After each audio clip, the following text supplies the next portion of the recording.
Hey guys, thank you for tuning in into RT-Imports, Royal Tiger Import, and look who we have here today, Mr. Howdy. Ian. Yes. How are you? I'm doing well. Excellent, excellent. And you know, Ian is a big French fan, and we left some unopened boxes for him here, and he came today and he was digging in the boxes, and he can tell you probably more what he found. So Unboxing is cool, but it's even cooler when the boxes are wooden crates of hundreds of guns, like that guy.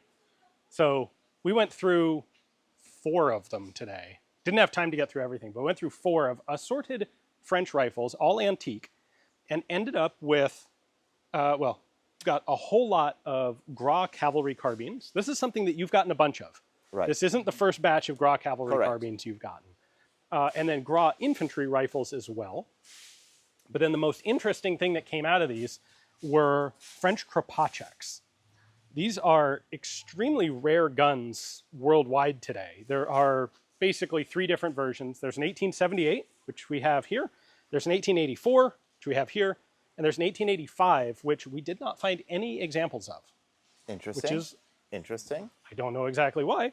I don't know exactly how these guns got to Ethiopia. These are 11 millimeter black powder tube-fed repeating rifles that France developed and adopted right before they invented smokeless powder. So the Lebel is essentially it's one of these 1884s modified to use smokeless powder. That's basically what the Lebel rifle is. So they look very similar to the German Mauser 7184, don't they? Yes, because both of those rifles use the Kropatschek tube magazine system. Excellent. So it's a tube mag that runs underneath the barrel, big rimmed cartridge, 11 millimeter. This essentially is the French interpretation of the 7184. Interesting. Adopted at about the same year. So the 7184 is 1884. Yeah, you're right. That's our 1878 model. That's literally the 1884 model. And all these guns, I understand, were made in Austria at Steyr. Is that correct? So these were. The French start with the 1878. And these are all, unfortunately, quite worn. But that's the 1878 Marine. And it was specifically purchased by the French Navy. Interesting. And they contracted with OEWG in Steyr to manufacture 25,000 of these for the French Navy. Wow. The French Army saw this happen over the next few years and decided, well, we'd kind of like a repeating rifle as well instead of the single-shot Gras. Right. And so they basically took this rifle and did some developmental work at the Châtellerault Arsenal and turned it into this guy, which is the model 1884. These were manufactured at both Châtellerault and Saint-Étienne. The majority of yours are Châtellerauts. Interesting. Very interesting. And did you find a special rifle today? We did find one really unusual one. Yeah, Shaw, can you grab that?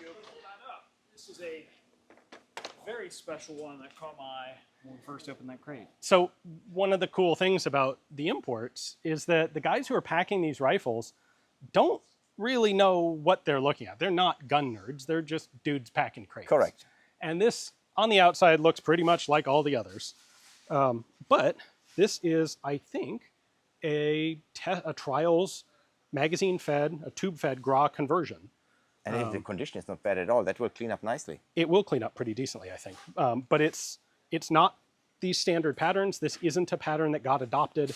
It's a unique, different variant. So that's what I love about unboxing the crates that you're bringing in from Ethiopia. Is like one rifle out of 1,000 is something really weird and cool, and probably 10 out of 1,000 are rare. Neat rifles that you don't expect. Like these crates were not supposed to have Kropatscheks in them.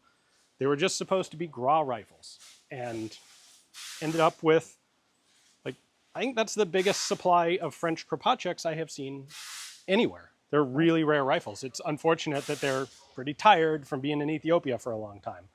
But you know, if you put some but- elbow grease in it, I think you can turn them out all right. We have one customer, he turned out really ugly guns into beautiful guns, right? You've seen the ones, even the work he did for us, you know? Yeah, Connor, in the channel name, I'm blanking on at the moment, but Connor does wonderful. Is it Texas Outdoors? Yes, I believe so. I think it's Texas Outdoors, Connor. Yeah, he does wonderful restorations, and many of the guns that you think are too far gone turn out beautiful once you put some hard work into them. Well, awesome. Well, Ian, thank you for helping us unboxing here, and I hope you had fun. My pleasure. I always do.